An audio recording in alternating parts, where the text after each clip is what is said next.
Welcome to Leggari Products. This is kit number 6, where we show you a full step-by-step tutorial on how to install a metallic epoxy floor. Enjoy the video.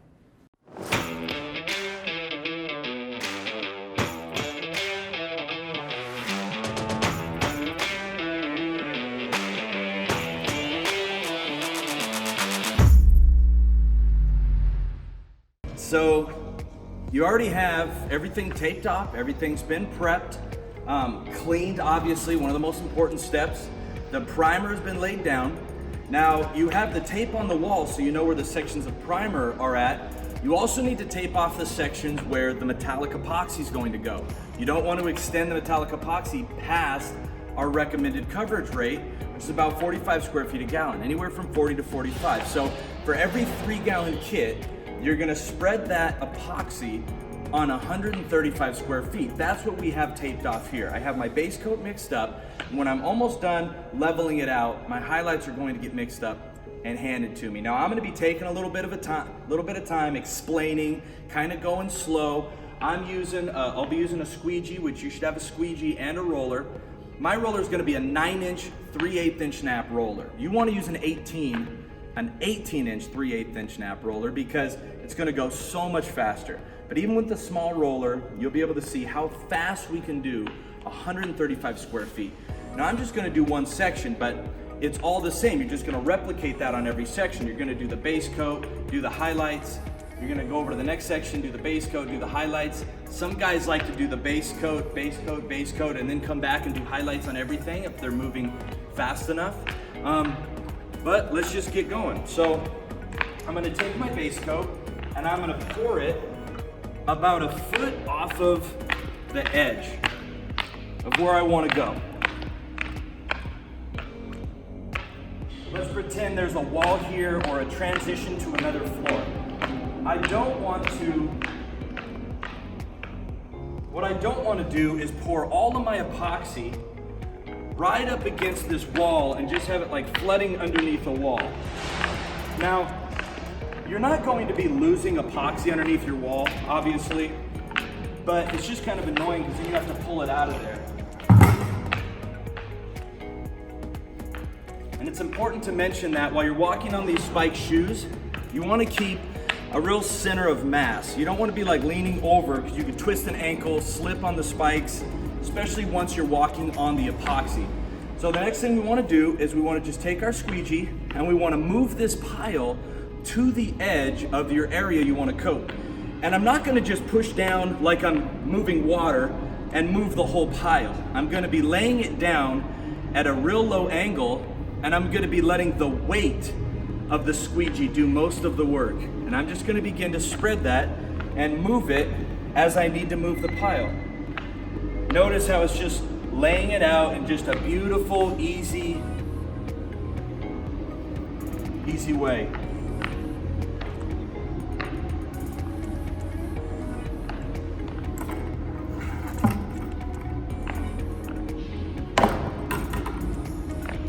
You can move it up here a little bit.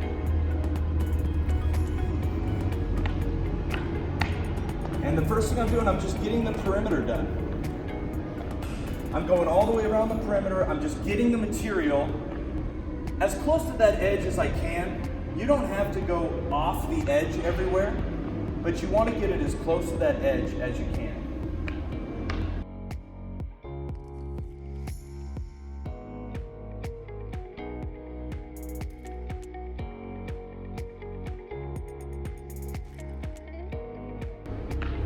Now what I'm going to do is I'm going to begin to move the pile on the inside and do the same thing. I'm just going to level out the middle pile and the rest of my excess that I have just on the inside here, and I'm just going to do the same thing. I'm not pushing down real hard. I have a little bit of pressure maybe, just so I can keep it on the epoxy. And I'm just going to work that, what we call a bead. I'm just going to work that around the floor into the middle.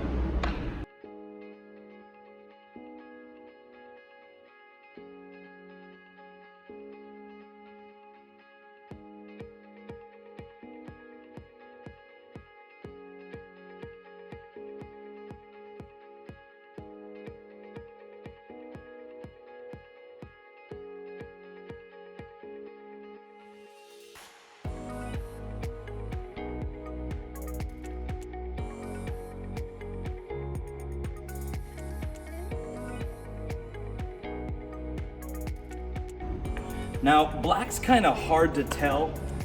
You have black primer, we're using black metallics, but if you can see through to any black primer, you really just kind of want to find a thick spot on the floor, don't use a lot of pressure, and just pull it over to fix that. So what we're going to do is now we're going to take the roller and we're just going to cross roll the whole floor. So the way that works is this squeegee does 95% of the work. We're gonna coat the whole floor with the squeegee, and once we have epoxy kind of grabbing on and sticking to the whole floor, we're gonna take the roller and we're just gonna roll it this way, and then we're gonna roll it this way. What the roller's going to do is it's going to pick up epoxy on the thicker spots and roll it over to the thinner spots. That's one of the reasons why we're going both ways. We don't want to just level out the floor this way. We want to make sure there's enough epoxy all over the floor going this way. And again, with an 18-inch roller, this goes really, really fast. So the first thing we want to do is we want to soak up the roller completely. So we're just going to find some thick spots on the floor, and we're just going to saturate the whole roller. Once the roller is saturated, I'm gonna kind of start in the middle of the section and I'm gonna roll towards the edge. And because there's not a lot of epoxy on the edge yet, I'm just gonna roll it a little bit more, just right on that edge. And in this, it's vital that you're not pushing down. I'm not applying any pressure to this roller. It's literally just the weight. And I can show you just with my hand, look, I'm not doing anything. The roller is just gliding across the surface. That's very important. Now notice how sometimes you'll roll and it'll build up a lot of material. That's okay. So one thing we're gonna do to combat that is when we get near the end, we're gonna pick up the roller and we're gonna roll back. So I'll do a couple passes and you'll begin to see the motion. It's very simple. So I'll just start at the middle. And I know I'm probably gonna be pushing some piles, so when I get towards the end, I lift it up and I start coming back. Because I don't want to push all of my epoxy into another room, on my tape, underneath the wall, and I'm gonna do the same thing. If I need to get a little, I'll just roll it back and forth. Now I'm just gonna let the roller do all the work. I'm gonna begin to glide over to the next section, overlapping, pick it up, and I'm gonna pull that pile back. Notice how I'm slowly moving across the floor. I'm overlapping about 1/2 to 3/4. And the roller is literally doing all the work. I'm not pushing down at all. It's just gliding over the surface.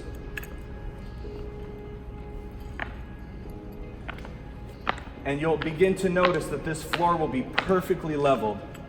Now, a lot of times we'll run into some thick spots on the floor. You'll begin to see some thick spots because it's impossible to level out the floor with the squeegee that fast and have it perfect. That's okay. So as I hit these piles, it's gonna start spreading it out.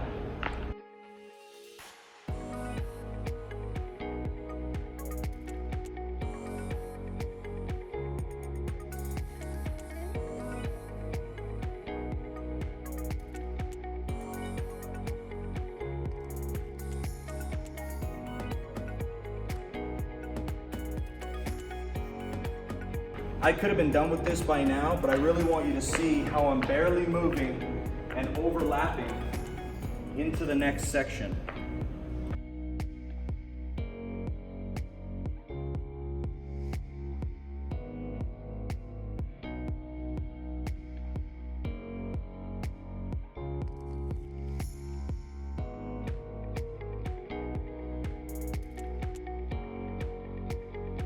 Now I'm at the end, so I'm really kind of working that epoxy on those edges that don't have any epoxy.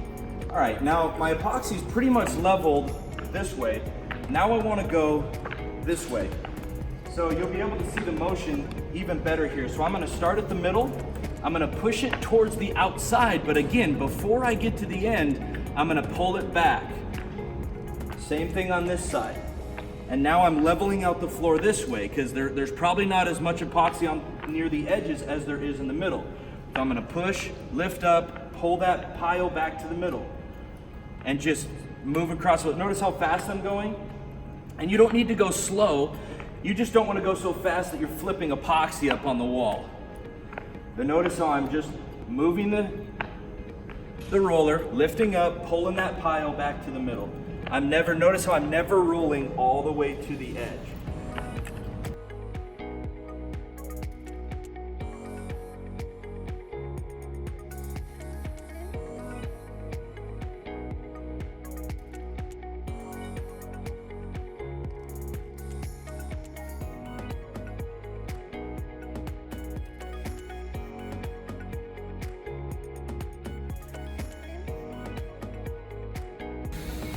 Notice how perfectly level the floor is.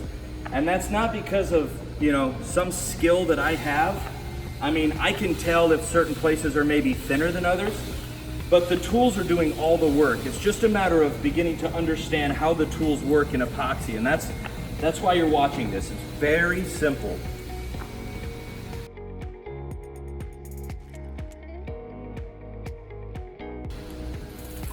All right, now I'm going to use this.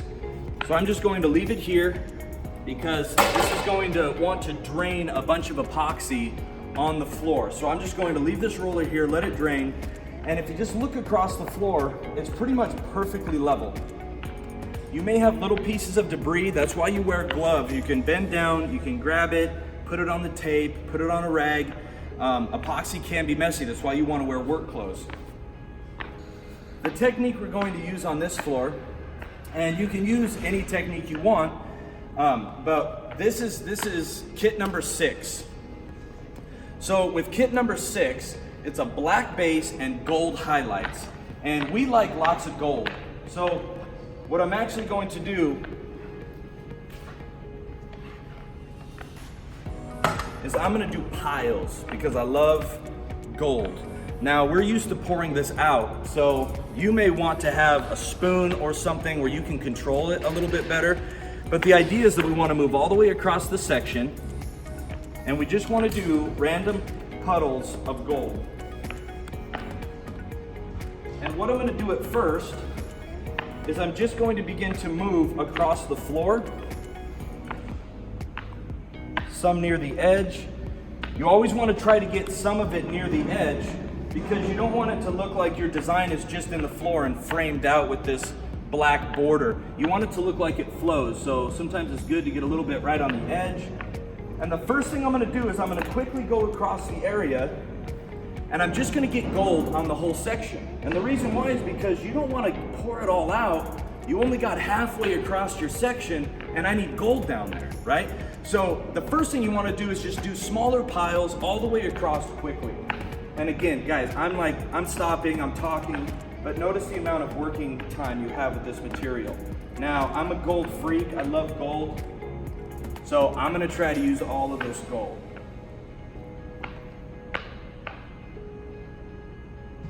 But notice how the first thing I did is I started on that side of the section, went all the way to the other wall or into the section, just to make sure I got color on everything. Now I'm gonna go back, I'm gonna fill it in.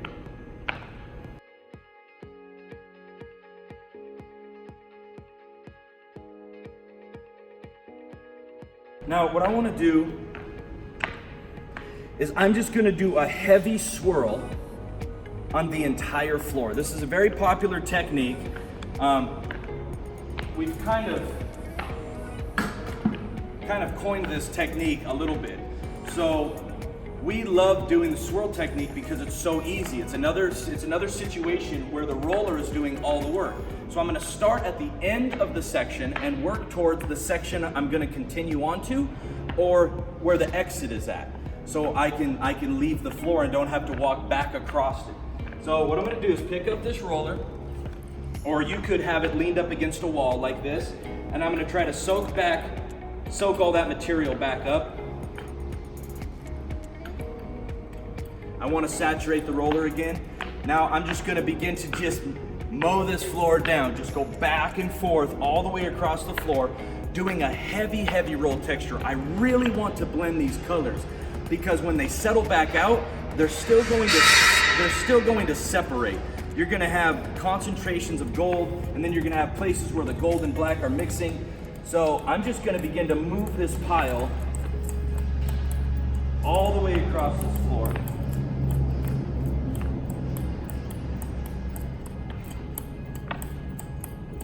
Notice how potent this gold is. And I don't want to do the same motion. I don't want it to look like there's a row of roller lines like this. So I'm going to try to do big rolls, small rolls.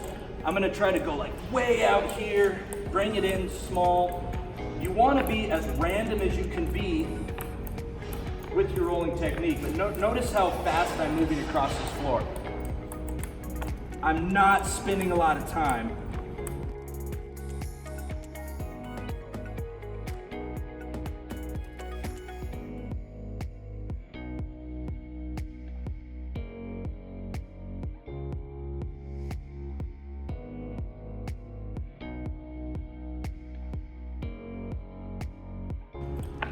If you do want to move color, it's very simple.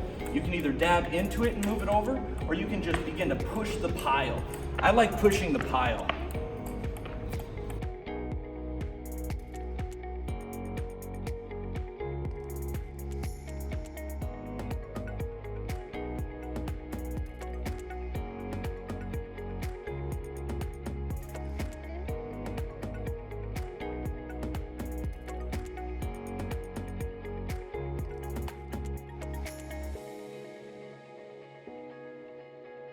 This will begin to blend and level out and move probably over the next 4 or 5 hours. It's gonna get a little more subtle in some places. In other places, the gold is gonna be more vibrant, but it's gonna begin to look very marbleized. All of this will look very even, very marbleized. It'll have a lot of depth to it. Yeah, that's it. Now the material will do the rest of the work.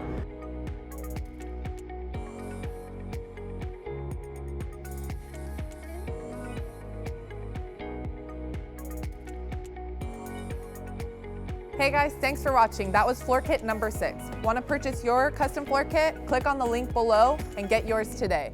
Don't forget, subscribe to our channel, turn on your notification bell so you don't miss any of our awesome projects. Also, we love to hear from you, so leave a comment below. See you guys next time.